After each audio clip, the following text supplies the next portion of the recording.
'cause she has big titties? Or is it the way he fights every day? No, it's probably the titties. Now you're a male. Oh my, oh my, oh my, oh. Now you're a my, oh. My, oh my, male. Now you're a male. M-A-N, man. Now you're a moron. Chat. Prepare for perhaps the most scuffed stream in this podcast history. Today is International Men's Day, and being a man is about suffering. Actually, actually, let me turn my gain up just a little bit so you actually hear what I'm fucking saying. Trying to get my thing right, because guess what? There's a lot of background noise. I'll give you a summary of what I'm up to. I have unexpectedly received paperwork. Thinking ahead in an abundance of anxiety and caution, I decided that I would send out a couple requests to a couple departments, and I would ask, hey, departments, is there perhaps anything regarding this person that you may know of before he or she intends to return to the United States of the USA, right? And it took a long time, more than a year, actually, in case you're wondering. And I got a reply. And as it turns out, there is nothing from any of these departments regarding this person, regardless of who their gender may be or what they intend to do, such as returning to the United States of the USA.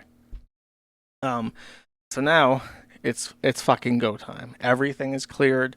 I've cleared everything. I've packed up all my shit and I've changed apartments because I could not stay at my old place. And this place sucks, but it's for 2 weeks, so I'm a Mayon when that means that I'm going to deal with it, and then I'll be back in the U.S. at some point in the next month. The final, I feel like I'm a rocket launching into space, because what I'm doing right now is I'm taking all of my shit and I'm discarding it. You know how like when you see like one of the old NASA shuttles go into space, they got like this massive fuel tank attached to it to launch the shuttle into space, and parts just start falling off? That's me. Everything I don't need, all the furniture I can't bring, discarding it.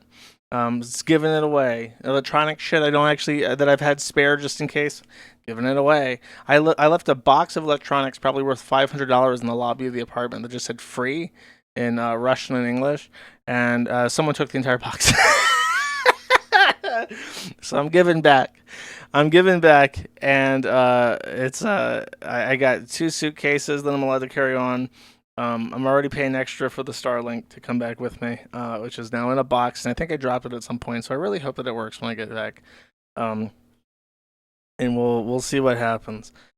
Lots of shit that I've accrued. You really don't even appreciate how much shit you've accumulated until it's covered in black ink because one of your toner cartridges exploded in a plastic bin.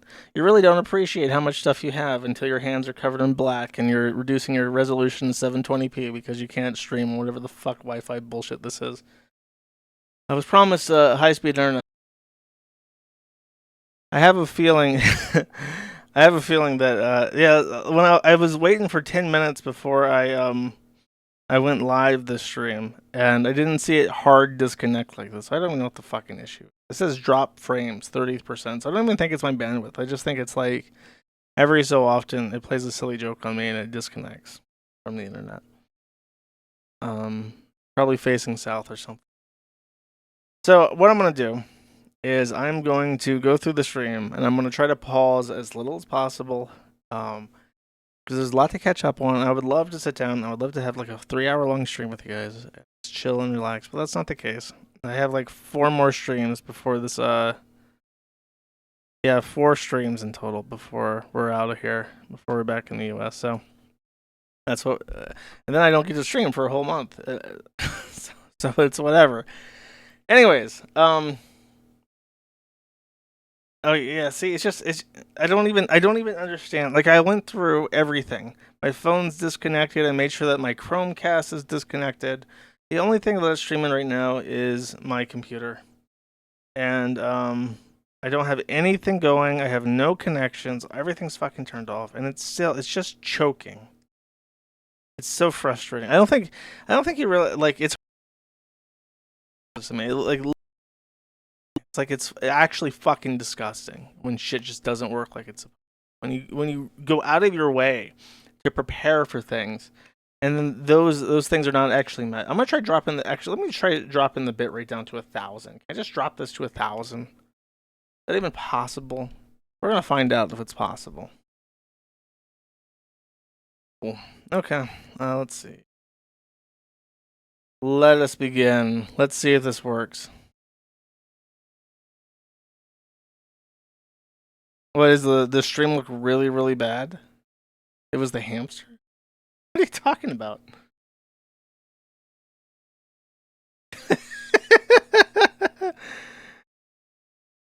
What are you talking about?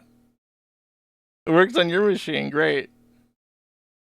Oh, my microphone is fucked? Hello? Sounds fine to me. What's wrong with you guys? Okay. You guys are freaking me out. Less bitrate. Is this fine? Can you see anything on my computer? Okay, we're good. So, look, I don't even know what I just broadcasted, but you know what? Your right ear will never. Dude, I'm looking at my output. You guys are fucking with me. Okay. Stream seems to be working better. I actually don't see it dipping or dropping any more frames. So I'm going to reset that. Oh, it does. Okay, now as soon as I say that, it drops to 0 kilobits per second, which is actually less than 1,000. So that's it. Okay. We're going. You're going to hear bits and pieces. I'll re-upload the full thing later on. You ready? The ADL and their never-ending quest to destroy everything that I appreciate in life has decided that Steam is the world's largest and is the most harmful anti-Semitic platform in the world. Broadcasting live from New York, New York, the ADL says that Steam has got to shape up. And in particular, they found that they detected 1.18 million unique instances of extremist and hateful copy pastas, including swastikas, and 827,000 avatars with extremist or hateful symbols. And thankfully, the ADL provides its methodologies in this extraordinary expose on Steam. In particular, by the way, they noticed that Hamas is a extremist organization. So Hamas appears to be, if anyone has like a Palestine flag, Palestinian Islamic Jihad. So they have a Palestine flag. They're a terrorist, but on their actual methodology, they explain. There was like a nice. Where's the avatar? Oh, here it is. The most popular were Pepe. And there was like a nice little breakdown. I think, this is the copy pastas, these little dots. This is extremist. Give this truner a message, and then it has swastikas. But this is it. Of the approximately 152 million distinct images of Steam profile group avatars evaluated by Hate Vision, 493,000 contained potentially extremist symbols. 827,000 of those 273 million users had Pepe. So I think they broke it down even further. There was a nice graph that I saw. But approximately 80% of the hateful images that they counted towards this enormous number of virulent anti-Semitic content on Steam is Pepe. So anybody with the Pepe avatar was blacklisted by the ADL and personally reported by Mr. Cohen to Steam, put in the hands of Gabe Newell directly as being a Nazi that was using their site to commit hate crimes. And this, of course, is on the cusp of, or after, in the aftermath of Half-Life 2's 20th anniversary, which makes me feel extremely old, because I remember when Half-Life 2 was a relatively recent game that Gmod was just based off of, and Gmod was just becoming popular.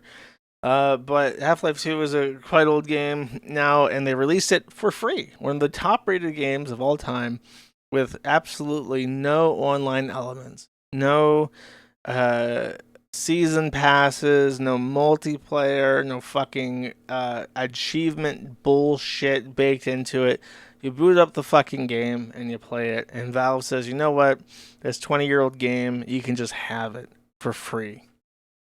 So, not only, matter of fact, I think when they did this, so many people were playing Half-Life 2, a 20-year-old game, they actually eclipsed Dragon Age, the Veil Guard, or whatever, the new tranny game that they just put out. So, Valve accidentally maybe not accidentally, completely mogged Dragon Age just out the fucking gate, just threw a big fist in their fucking face. So, that's pretty funny. Valve has managed to remain a privately owned company for a very long time, and they've managed to resist all the fucking bullshit. But that in and of itself is like that's why it needs to be broken. It's like you can't remain free of us. You can't choose not to obey us. You know, you have to fall in line. So they'll try to break poor Gaben. Meanwhile, the Department of Justice intends to push Google to sell Chrome, and I'm not sure how I feel about this. I would say that Chrome possibly has zero value to anybody besides Google, unless all the people who currently own Google have Google Chrome installed would then suddenly have like whatever new browser was set to replace it.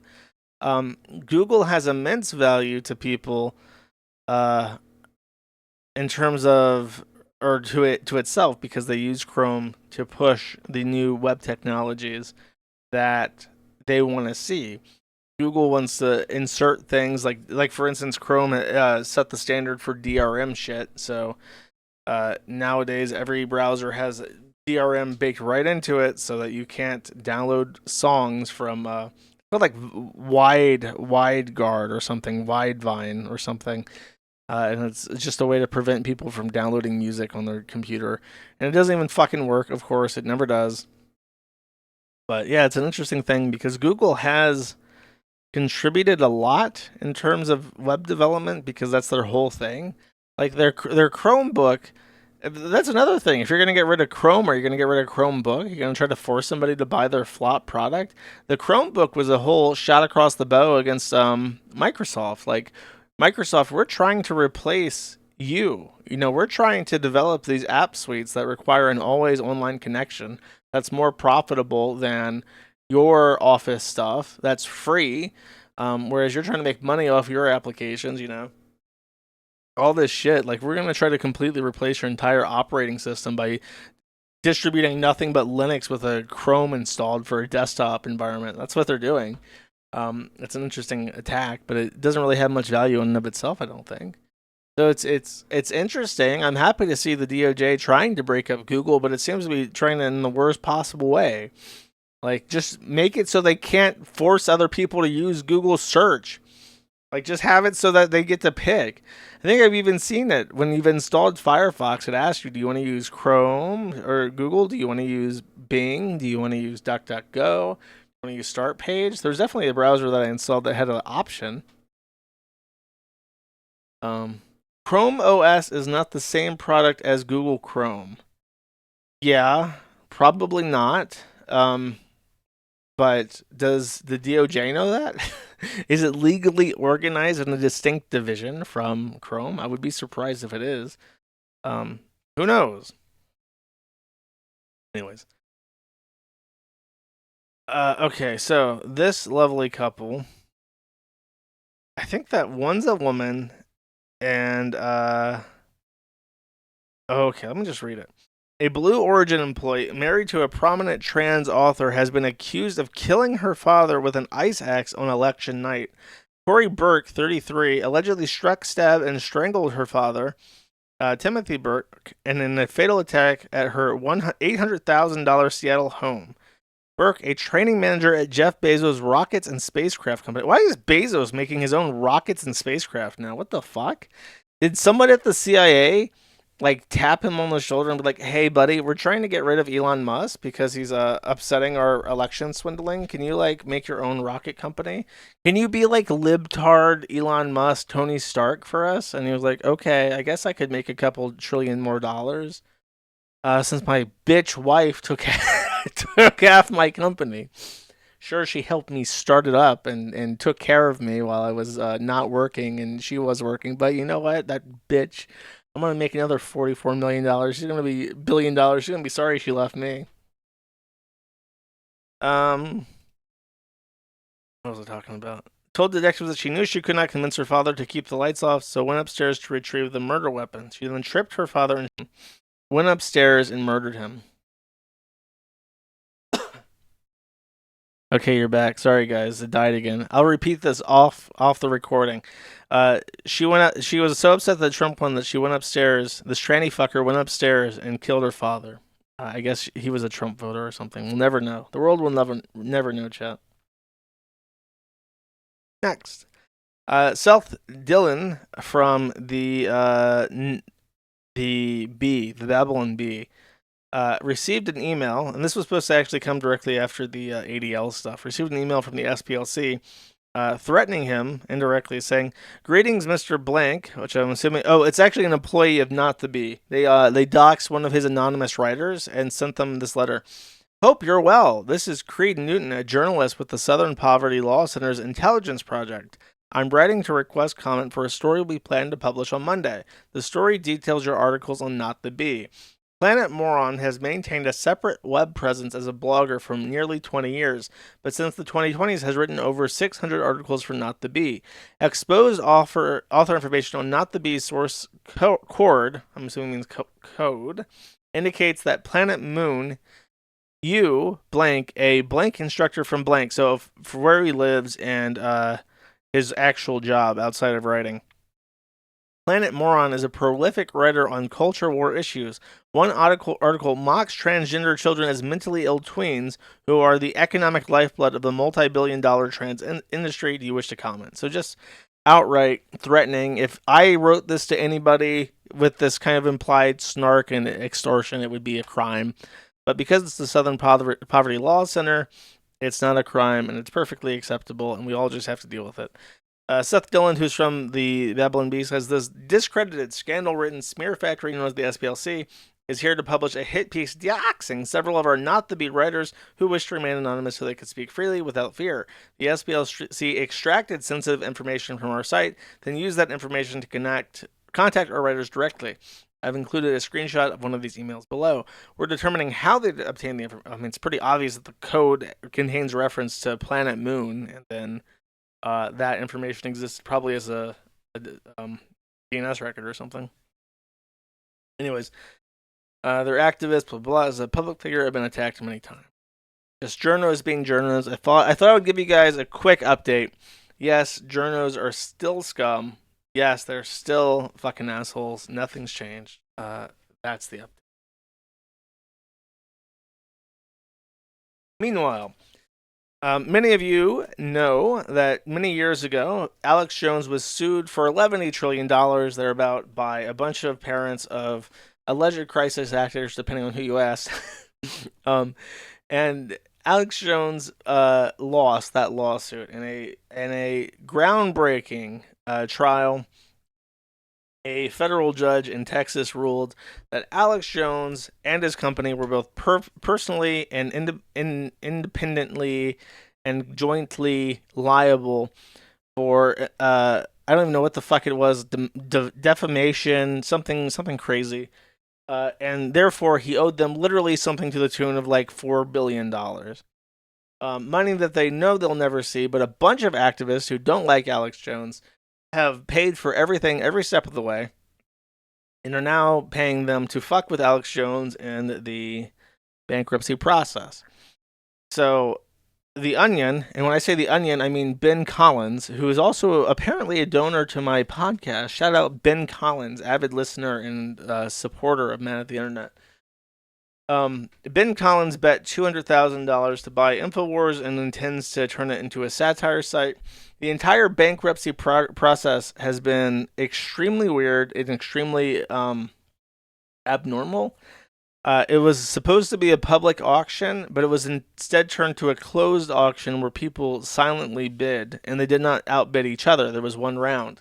So after one round, two companies bid on InfoWars.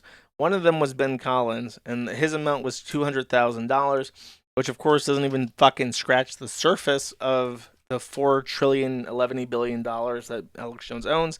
But it seems to be just scrapping off literally everything that Alex Jones has ever worked for in his entire life for parts. His company was profitable, and then a very important thing is that his company, the InfoWars supplement store, he ran his own supplement store, which was effectively just white labeling a bunch of other like vitamins and stuff as InfoWars and selling them. That was very profitable too. If you ever watch Alex Jones's show, he shills it fucking constantly. So he was making money, and theoretically, if they were just out for money, he could cut them a percentage of his gross profits, continuously for the rest of his life, and that would be a way to pay them back. But they're not out for money; they're out to completely dismantle Alex Jones and his legacy.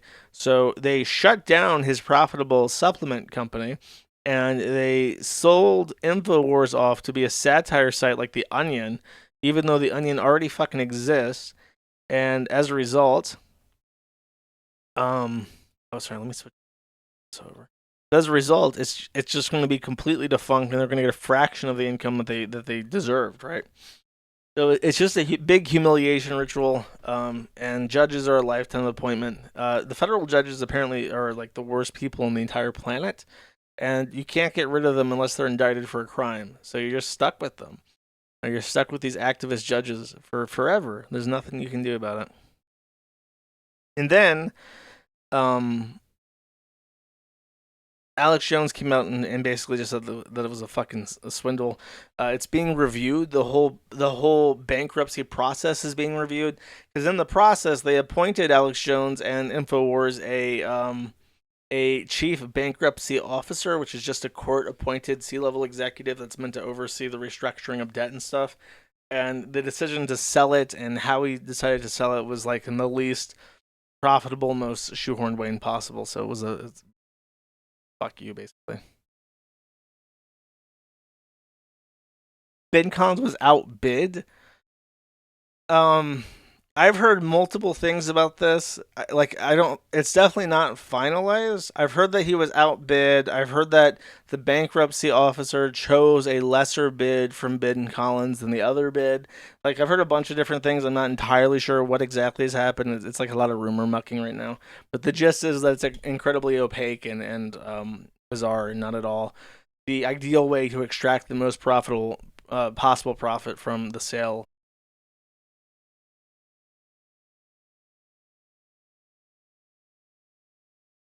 Sorry, it crapped out again. I paused.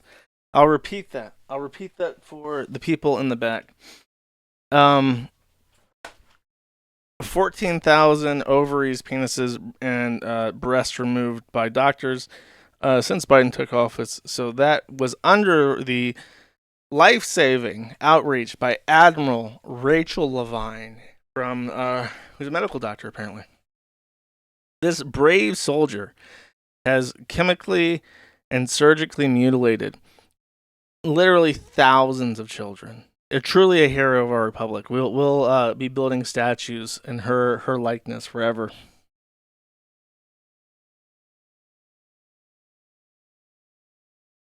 Did it turn off again? No. Okay. Sorry, guys. Then on the other side, actually, this was supposed to be like, and then these are Trump's appointees. So this is from the Biden. We got Admiral Rachel Levine, and I think he's getting replaced with RFK Jr. Then we got Brendan Carr. Brendan Carr, I think, was the Counsel General, the lead attorney for the FCC under the Trump's administration. He is staunchly anti-Section 230, which makes me nervous, but I can't really tell what his gambit is yet. I don't really know if he's trying to replace the I can censor anything I want all the time part, or if he's just trying to tear it out altogether. He's very staunchly anti-net neutrality. He believes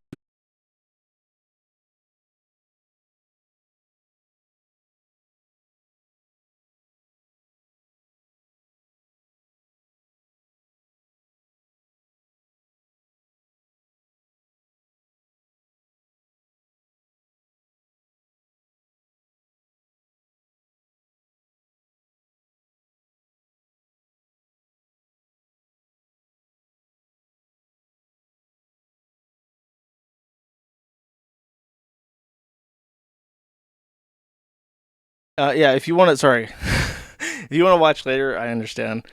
I'm recording this in the original quality, so I will upload it to Rumble after the fact and to Odyssey. So it is what it is. So last thing in regards to this is Elon's appointment to DOGE, the Department of Government Efficiency. And this is a statement from Trump in regards to Elon Musk, the great Elon Musk. Oh, sorry, I didn't realize that was his title. He is now the great. And Vivek Ramaswamy are being jointly appointed to lead the Department of Government Efficiency. And when I saw this, my eyes fucking rolled. Because I don't know what Elon's obsession is with the Doge memes, but he is deeply obsessed with it in a childlike way. And I kind of find it cringe. But I'm not allowed to say that because he has money and I don't. And therefore, everything he does is based and cool, and everything I do is cringe and gay. So I will withhold my judgment in order to avoid sounding salty. Then, oh. Okay, sorry. I was supposed to say after that. I'm a little bit dazed right now because I'm so frustrated with the tech shit. I was supposed to say Elon's actually based because he's figured out how to kill Indian men. This Tesla caught fire, I think, in... I don't even know where this is. Sorry. Oh, is this in the UK? If that's in the UK, that's even more base. I want to be real with you. October 24th. Just say where the fuck it's from. 2 Indians. Oh, in Canada. Okay, so 2 Canadian Indians burned to death horrifically in a Tesla. So Elon Musk is working on deporting Indians near and abroad. That's an interesting idea. It seems to be working out. Indians apparently love Tesla. I don't know what's up with that. By the way, in case you're wondering, the issue with the Tesla that caused the Indians to be cooked alive in it is that, electronic stuff is really based and cool and futuristic and sci-fi Doge, and mechanical shit like manual transmissions and motors and moving bits that don't have like an actual mechanical way to do them. That's cringe. That's cringe. It's really cringe when you like shift something and then there's like a physical gear that's shifting and you're not just pressing like a button on a dashboard and then it's like sending it by wire to shift. Or like when you press the gas and the gas press actually releases gasoline into the engine and not just telling a computer to do that. That's all cringe. You know what else is cringe? Door handles. Door handles are super fucking cringe. Those little locks on doors are cringe as fuck. You basically want a little thing on your dash pad that unlocks and opens the door. Now, there is, of course, you have to sacrifice something to not be cringe. And when you sacrifice that, what you're sacrificing is the ability to open a door in case your car slams head into something and catches fire. Then you're just kind of locked inside and you cook to death. But let me tell you, when you're dying in a Model Y Tesla, you're dying in style. It's like with the Space Monkeys. Bam, shot into space. You're one of the first, one of the pioneers exploring their brave new drive-by-wire futures where everything is a button on a fucking glass dashboard. That's the future we're in. It ended in the 80s. Drive-by-wire has been a thing since the 80s. Is that why I'm buying a 70s truck? Could it be that I'm going to buy a 70s Ford painted baby blue because I don't want any of that shit? Because I don't want the fucking CIA to drive me into the fucking ocean? Hey, Josh, did you know that we can just drive your truck off the fucking Mid-Bay Bridge into the Gulf of Mexico? Also, we can lock all your doors from our CIA headquarters in Langley. Oh, I guess you're drowning to death. It sucks to be you, motherfucker. Retard. No, not doing that. They do that. They fucking do that. I'm sorry. The guy that sang Kitty History, how did he die again? In like a horrific automobile accident? That's interesting. Real interesting that he's fucking dead, chat. Or they can just cut your internet off. Yeah, tell me about it. Anyways, so I had a nagging feeling when I read this. I'm like, the Department of Government Efficiency. Now, I have a feeling that if Joe Biden came out and said, "Let me tell you, folks," or sorry, that's a Trump thing. It's like, "Listen here, Jack." That's Biden. Listen here, Jack. I know you guys say that you Republicards, Republicans. I know you guys think that the government can't do anything right. Well, let me tell you here, Jack. I'm going to set up a new government department to monitor the government. That's right. We're going to be putting the government in the government, and we're going to be saying, "Hey, government, make sure that government's governmenting as governmentally as it could." And the government would be like, "Okay, I got you." I have a feeling that if that was what was said by Joe Biden, people would be like, I don't think that works. That sounds like you're adding more complexity to solve government complexity. Indeed, though, I had another sneaking suspicion that this already exists. So, in 5 minutes of search, I did find a couple things that I would like to bring to your attention, chat. For instance, the Office of Management and Budget, a direct part of the White House that serves the president in overseeing the implementation of his or her vision across the executive branch. Then we have the Congressional Budget Office, which tracks government spending and informs Congress on how their spending is impacting certain things. The Office of Personnel Management, which is an interagency dedicated to overseeing employees and employee expenses across the entire federal government. Then we have the U.S. Merit System Protection Board, and this one's really interesting because I'd never fucking heard of it. The U.S. Merit Systems Protection Board is a independent branch of the government, so it sits at the very top, directly under Congress in terms of where it's located. It's its own thing, like the Department of Justice. And its job is to fire people who suck. Then we have the Government Accountability Office, which deduplicates and cost saves the GAO's annual report on the federal government's opportunities to reduce fragmentation, overlap, and duplication, as well as reduce costs and increase revenue. And then we also have the U.S. General Services Administration. The GSA is an interagency thing which also tries to improve government efficiency. So I was a little bit right. It's true. None of these have like epic meme names. So I don't know. I just thought when I read this, I'm like, I'm pretty fucking sure that we already have this kind of shit. And I would say the Government Accountability Office and the Merit System Protection Board are probably the best. I have a feeling that if you were the Donald Trump and you really wanted to reduce the size of the federal government, you should empower this with like the most psychotic freak like ever. And then you should tell him, hey, audit the IRS.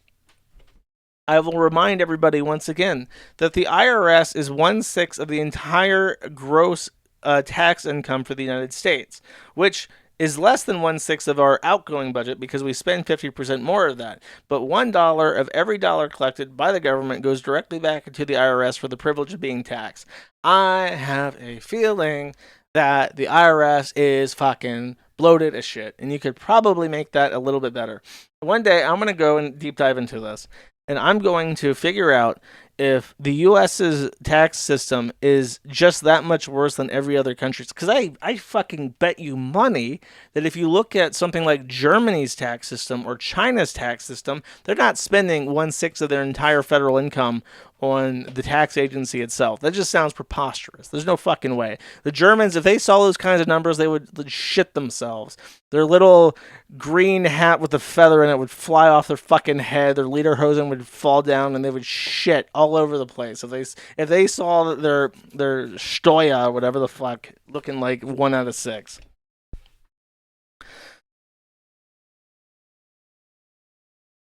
Sorry, I tried to open Google and it crashed my internet again. Okay, hold up. What is the UK's gross annual tax income and how much does it spend on its tax service per year?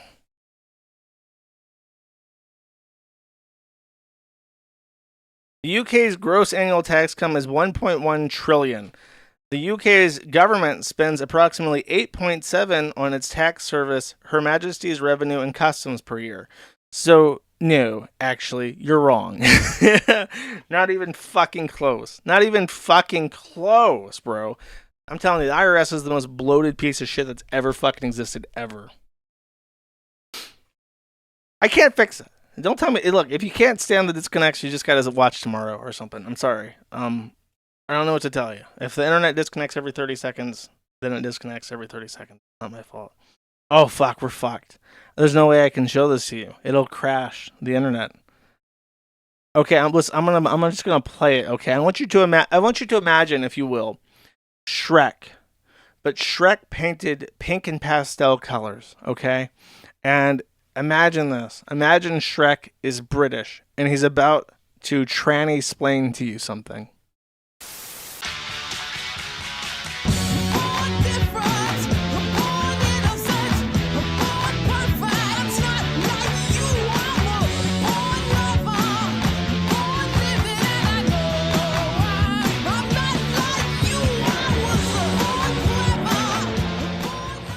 It off, losers. It's me, Stephanie Sterling, and this is the Gymquisition. It is, in fact, the 10-year anniversary of the Gymquisition, so why don't you choke on those nuts? Every Monday. Never missed one. Never missed a Monday. 10 years. Thank God for me. And oh God, it really is 10 years, isn't it? Well, that... James Stefani Sterling has gone 10 years without missing a stream. Must be nice. Must be nice to live in a big city and have infinite access to whatever technological boons and gifts and wonders you could possibly have living in your little tranny cave, trannying about, sticking foreign objects into your holes. And jerking off to cartoon characters from the 1970s. Must be nice to have absolutely no responsibilities or shit to do besides fucking about all the fucking day. But it is what it is, chat. Jim is now at 740,000 subscribers.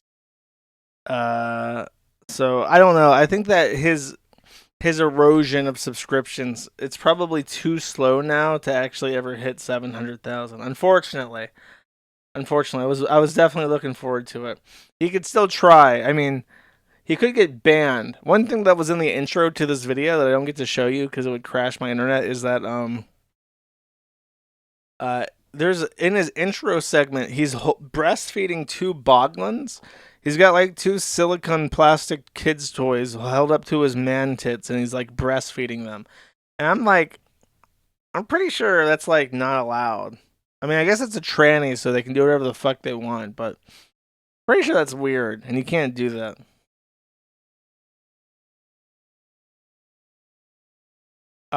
Okay, this I also can't show you. Wait, I can play it. I can play like 30 seconds of it. You ready? Hold up. I'm gonna terrorize you. Actually, I'm gonna tease you because I know all you guys listening to this are like, God, I wish I could give this guy money. He's such a professional streamer and he takes things so seriously. I really want to give him extra money than I do already. Here we go. Oh yeah. Is it not like an intro song to this song? Huddle up, squirrels. So there is I can just put this picture on the screen. I think it will be point of view. You are in hell, and the tribunal of brown empowered demon women are deciding your fate. If you don't know, this is Moon Girl and I think Dino Dude or Devil Dino or something.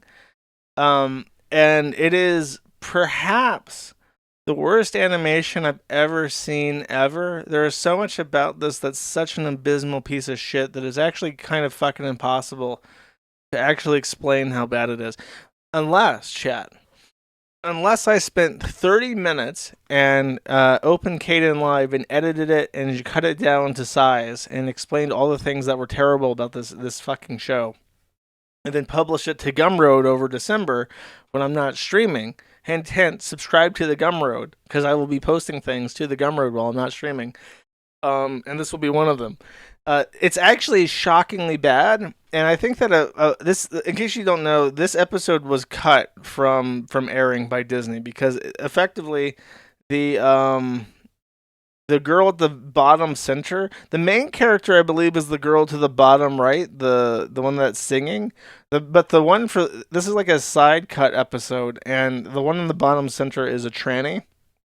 and the one to the left, the Asian kid, is non-binary and sounds like an Asian boy. So this is like a full woke ass episode, and Disney pulled the plug on this shit before it went aired.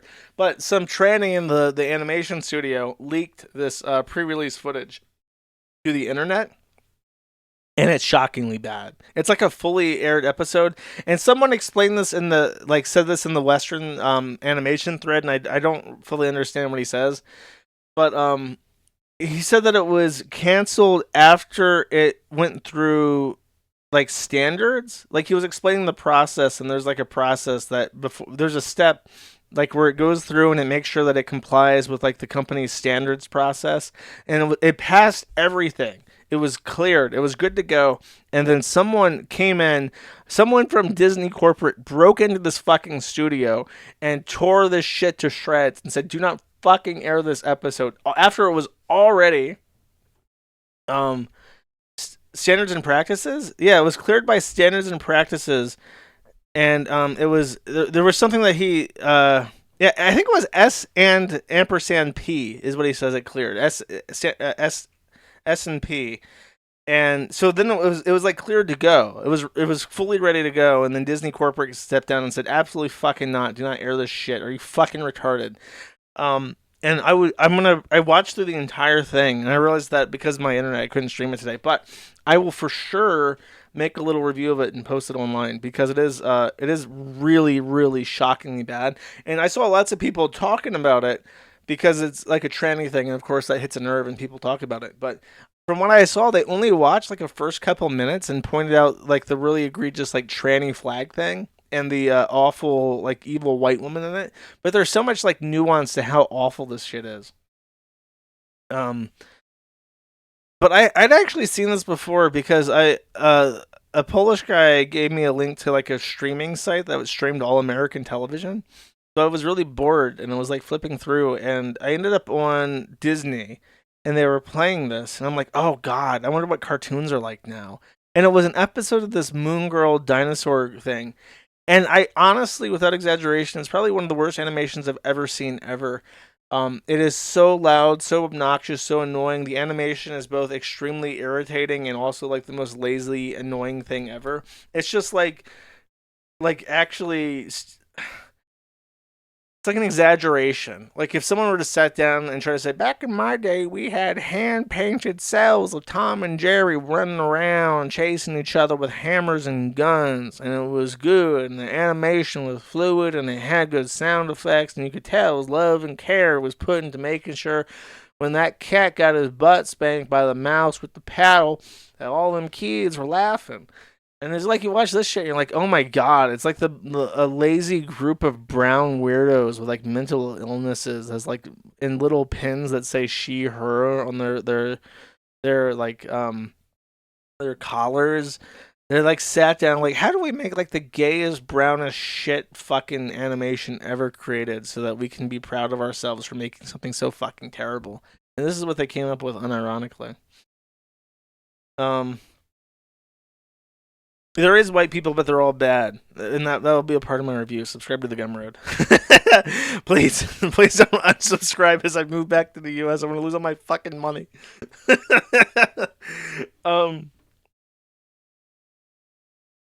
Okay, this I have to be careful. Okay, so this is Dave Moscato.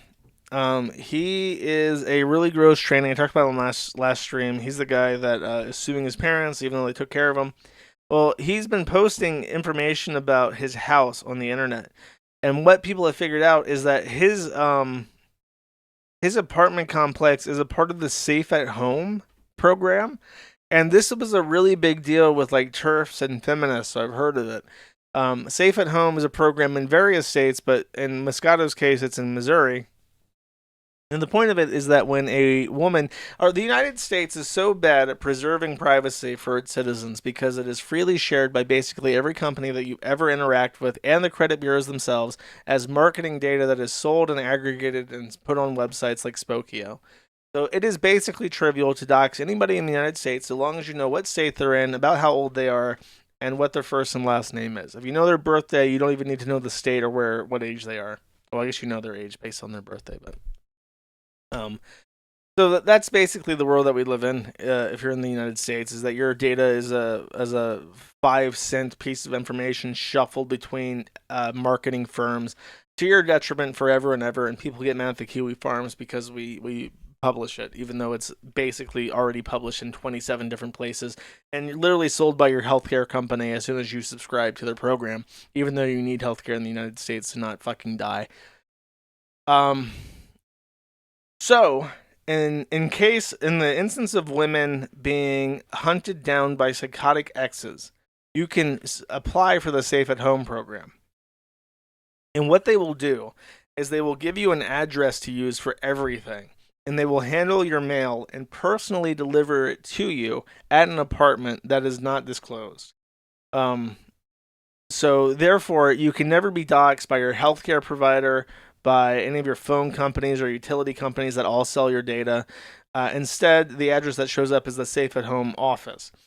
Then you get your mail from them, and you never have to worry about your ex showing up and blowing a fucking hole in your head. That's what the program is. Dave Moscato has entered this program because he wants to live in an apartment building filled with vulnerable women in rough parts of their lives. And because he's a tranny and it's illegal to say, hey, gross fucking tranny, you don't get to live here because you're a gross fucking tranny and a man, he gets to do that. And the Missouri taxpayers get to put money towards his housing expenses and also delivering his mail to him, even though he's not in any fucking danger, because his geriatric parents are not going to murder him in cold blood. If they wanted to, they could just invite him back home to live for free and then impale him in the back of the fucking head with an ice pick at any time, which would probably be the smart thing to do, but it's not happening. So there you go. There's your TTD update featuring Dave Moscato. Now this is the fun bit, okay? Blue Sky is taking off in popularity because Blue Sky is not owned by Elon Musk. It's kind of weird. It is a credit to Jack Dorsey. This is the second blogging platform that's reached 20 million users that he has personally started up in his own lifetime. Nobody else can hold that title besides Jack Dorsey. So, one of the problems that they've had now that they have 20 million users that have all joined up en masse is that there's now an immense amount of child pornography on their platform. Blue Sky Safety says Blue Sky has grown by over 3 million people in the last week. Welcome. With every wave of growth, naturally comes an increase in moderation reports. Here's the status of how we're handling it. In the past 24 hours, we've received more than 42,000 reports, an all-time high for one day. To put that into comparison, the Kiwi Farms received 23,000 posts on the day that Trump was inaugurated, and that was our highest day ever. So on Blue Sky, they have so many triggered trannies all at once, with millions of users, that they are receiving almost twice as many reports per hour as we had posts during our busiest day. That is how bad it is over there. We're triaging this large queue so the most harmful content, such as child pornography, is removed quickly. With this significant influx of users, we've also seen increased spam, scam, and trolling activity, and so on. The libs move over, and the child pornography goes with them, and then more problems. I don't know if I mentioned this last stream, but I'll mention it now. During the Blue Sky beta, like back when it was in its infancy as a program and not being invaded by millions of people per day, I received it was an invite-only program, and I received an invite from a user that had it. So I registered, and you can check to verify that this is true. I registered joshuamoon.bsky.app or whatever. And I posted on Mad at the Internet in my thread that I had joined Blue Sky, and this is the account. And then someone pointed out, hey, I can't find your account. And it was banned. My account, which never posted, never followed anybody, never interacted or liked any comment anywhere on the entire program, was banned because there's a tranny that watches the Kiwi Farm so closely that the moment I published that I was on the app, they went out and banned me. I have tried to appeal this twice, or 3 times even. I tried to appeal it when it happened. I tried to appeal it later on, I think around the time that my account got banned on X, and then I tried to appeal it recently. And I have not received a reply, even confirming that my ban appeal has been accepted. So not only am I super mega banned from Blue Sky without ever having even used it for even a fucking second, my appeals are silently deleted without response. So it's very nice to see that the worst platform ever created is now in existence, and it could be Liz. We're gonna get to that. One of the things that I decided is that I had heard that Blue Sky was a decentralized app like Mastodon, or the Fediverse rather. So I had Crunklord, our dedicated autist, to look at this and decide if it was feasible to get a Kiwi Farms Blue Sky Federation instance up, where I could just make my own account on that and see what happens. Crunklord was very confused because, unlike most applications, there's not a database. There's no instructions. There's no way to figure out how to set Blue Sky up. The only instructions that exist is a way to launch a single Docker. And you would expect that a massive application with tens of millions of users would need some kind of sophisticated database scheme to support that. But there was no information. What he discovered is that while it is possible to set up your own instance, it is not actually defederated. Instead, what you do is you put a DNS key on your domain, and then you apply to have your domain be linked into the Blue Sky system. So there are now government agencies that have done this to authenticate with Blue Sky, but they're manually approved.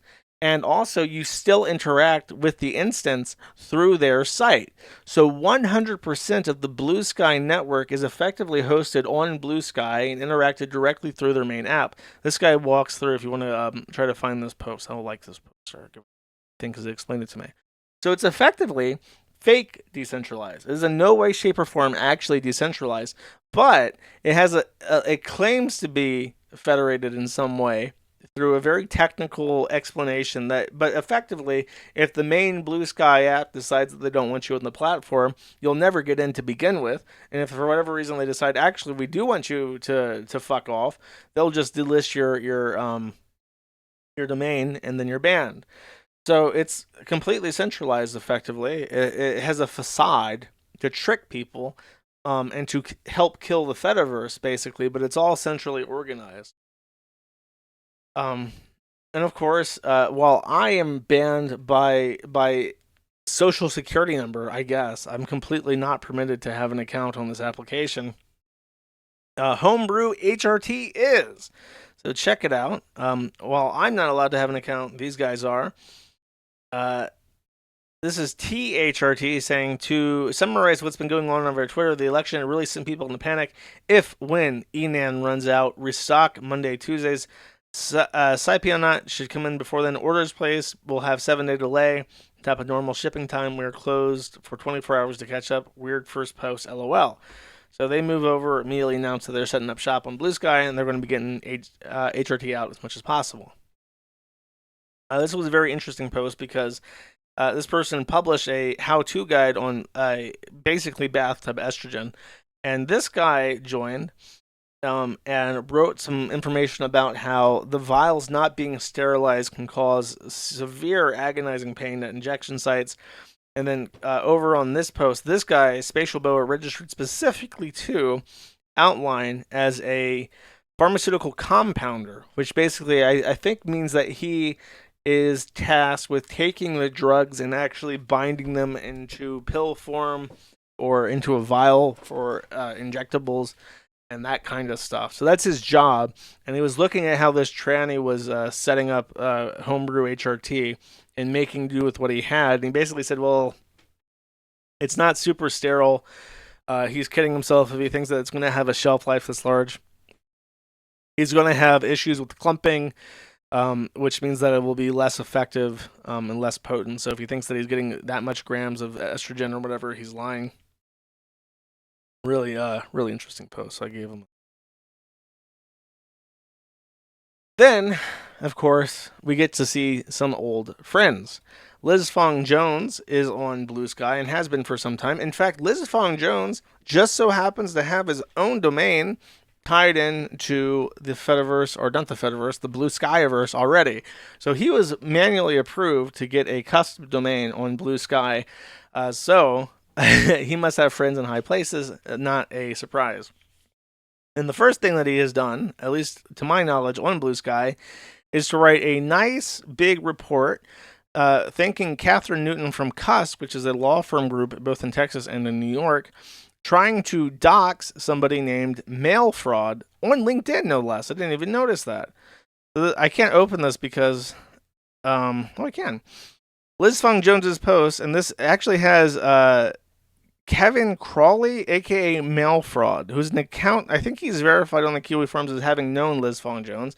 Liz Fong Jones was so irate at the fact that oh look, a whole post written by the Cusk law firm. Fascinating, going over how he meticulously went over and doxed this person. I have no idea if that's true, but that's what he's saying. And that's posted to LinkedIn, and that's just fine. So a user on the Kiwi Farms wanted to relate how Liz Fong Jones was an incredibly vicious psychotic at Google that scared everybody, that basically marched around looking for ways to get people into trouble and have them fired, was a complete menace, super active in the LGBT Google internal forum. Everybody basically stayed out of his way because he was a freak and a danger to society. And then what do you know? Oh, Liz Fong Jones holds a personal vendetta. I'll repeat that. His current interest is finding people who are not ideologically opposed or aligned with him, who work in tech, and trying to get them fired. So that's how totally psychotically fucking obsessed he is. And the Chuds, of course, must join together. I am working again on incorporating our nonprofit, and I'm more motivated than ever because even though Liz Fong Jones has effectively lost everything in terms of trying to deplatform the site, he doesn't care. And his idea, as one of the most incredibly privileged... Oh, I'll save that rant. I have it bottled. That's what he's up to. It's emboldening me. It's motivating. It's every time I see this person and I realize that they are pure, unadulterated malevolence, evil fucking incarnate, and they hate me personally. It's like a shot of dopamine. It's like a shot of coke right up my fucking nose. Like, yeah, I can't relax. I can't take it easy. I can't allow myself to be indifferent and lazy and complacent because pure, unadulterated fucking evil is obsessed with me. And I have to work every fucking day because there's never a day off when this person hates you that much. So this is what he's up to. He launched his endharassment.net account on Blue Sky as well. Oh, so two different things. And his first thing to set up, two different things that directly plugged into the Blue Sky network that he had manually approved by administration. And his first thing to do with this account was to endharassment.net is the rebranding of Drop Kiwi Farms. Oh, sorry, of End Kiwi Farms, because it was Drop Kiwi Farms under Keffels. Then Liz Fong Jones stole it from Keffels because he has to be in control because he's a psychotic sadist. Then he rebranded it once End Kiwi Farms looked pretty fucking silly because Kiwi Farms is blatantly not ended. He rebranded it to End Harassment. Or End Network Harassment. And his first go-to to launch his new campaign, look guys, I'm doing good. I'm here to help you trans folks. Let's bound together to end harassment on the internet, was to launch a block list called Kiwi Farms Provocateurs. So what Liz Fong Jones did is set out to immediately blacklist everyone from Kiwi Farms on Blue Sky. Could not possibly have anything to do with the fact that my account has been blotted out from existence for within minutes of being posted to the Kiwi Farms. Absolutely no possible way that there's any relation between those two events whatsoever. And of course, what he ends up making is a list of accounts that are just links to archives demonstrating that he has been accused of rape. So he didn't like that very much. And then it also turned out, by the way, there was some weirdo tranny freaking out because a lot of these some guy, I don't even know who, some guy, as I was saying before, I was rudely interrupted. So some freak retard tranny sees these accounts joining in and liking their posts, and instead of just thinking like, oh, this is like a troll, he sees this picture. He sees this is a CSAM photo edited to only include the face. And if you don't know, this is literally me. So they just falsely assume that this random picture must be child pornography, even though it's literally just a picture of me as a teenager. Then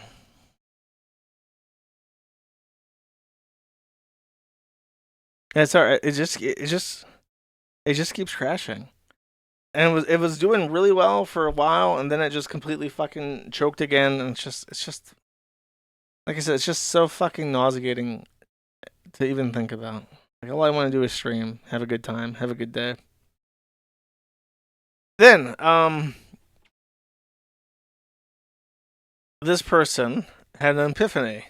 Kiwi Farms is just Russian bots for trans folks, huh? Katie Tight Pussy replies and says, oh my god, you're so right. I don't know the other people, but I will vouch for Liz, however much that means to you. Katie Tight Pussy says, never heard of her before. If she's fine as a person, I don't trust this approach at all. To come into Blue Sky after its very tenuous relationship history with community moderation and proclaim to be the savior? Yeah, get out. Austin says, yeah, she has quite a bit of direct experience in this area. Eva says, does that mean that she can roll in and de facto expect the entire community to give her control over social connections, or doesn't?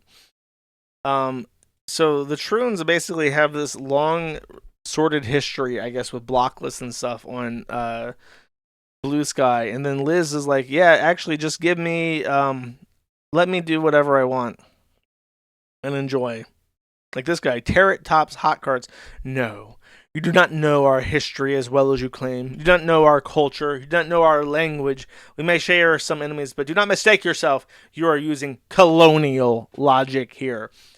So this extremely privileged Asian, aka honorary Aryan, walks up into the marginalized trans POC community on Blue Sky and says, kneel before me, your passing honorary Aryan savior, and give forth your rights to me, because I will save you from the Kiwi Farms. And the Troons say, no, I will not, stalker child. And they had good reason to, because guess what? Someone named Catherine Lorelei, who longtime listeners of the stream may be familiar with, was added to the block list, the Kiwi Farms Provocateur block list. And you may not know this, but Catherine Lorelei has hated the Kiwi Farms for many, many years before Liz Fong Jones even knew it fucking existed. And what happened, though, is that during these ravenous discussions about if Elliot Fong Jones is in fact a trustworthy person with whom to bestow rights to, Lorelei happened to drop, well, you may want to reconsider that because they've been credibly accused of sexual assault. And then Liz Fong Jones thought, oh my god, you can't say that I've been credibly accused of sexual assault, even though I've literally acknowledged that I've been credibly accused of sexual assault. I'm adding you to the Kiwi Farms Provocateur block list. So, not even within 12 hours of launching this end-all, be-all, trustworthy, super perfect anti-troll block list that definitely won't be abused, for real, no cap, Liz Fong Jones added another real-world, completely non-Kiwi Farms-related transgender person to their Kiwi Farms Provocateur list because they said something that Liz Fong Jones did not like. And of course, this makes the rounds, and the Troons are very unhappy. Demon Core Vital says, wait, getting my initials confused. Catherine Lorelei is who I'm thinking of, and then Liz says, yeah, she has no involvement. She sexually harassed one of our current board members, and that was that. Yif.com was, I think, Lorelei's domain, and Liz Fong Jones has completely blacklisted that. and I made it very clear that this list will not be used, or that in harassment has nothing to do with Lorelai.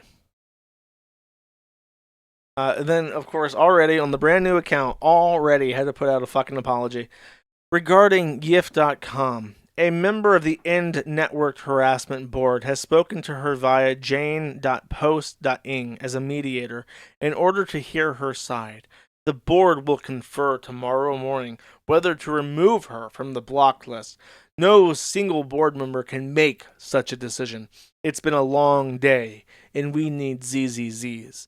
The 3 board members have discussed, and on the basis of new information learned last night, have decided to remove YIF.com from the block list. A fuller explanation and clarification of block list criteria is forthcoming, but not from yours truly, as I am too close to the situation.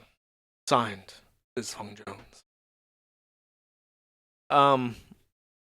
So, what was I going to say about that? Sorry, reading tranny shit's melting my mind. Okay. Liz Fong Jones is perhaps one of the most privileged people that has ever lived. Really, think about this. Think about what it must take in terms of resources and time to randomly wake up one day and say, you know what? Snake wife, come hither. Yes, my queen.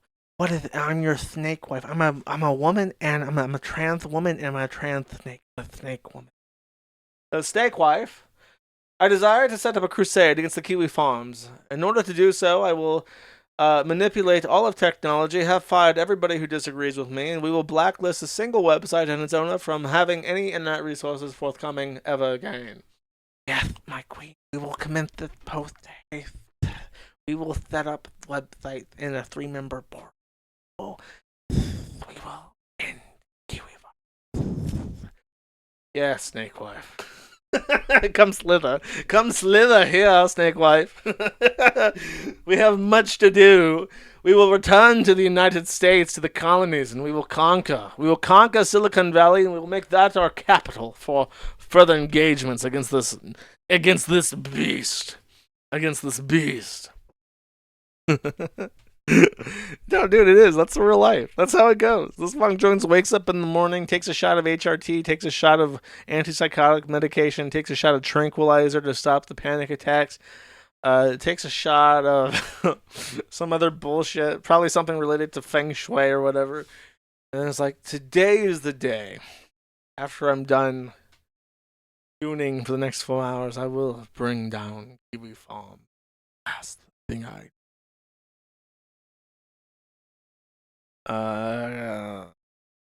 next.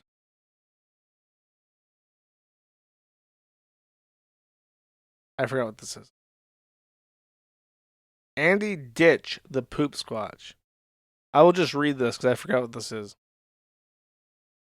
Okay, so old Andy has a meeting with APS, or Adult Protective Services, where he is told that he does not have autism and is 100% capable of living on his own, and they will not be providing him the 24-hour care he's for him, from wiping his ass to getting him food, and he's good enough gaming system to get some people to do that for him. Angela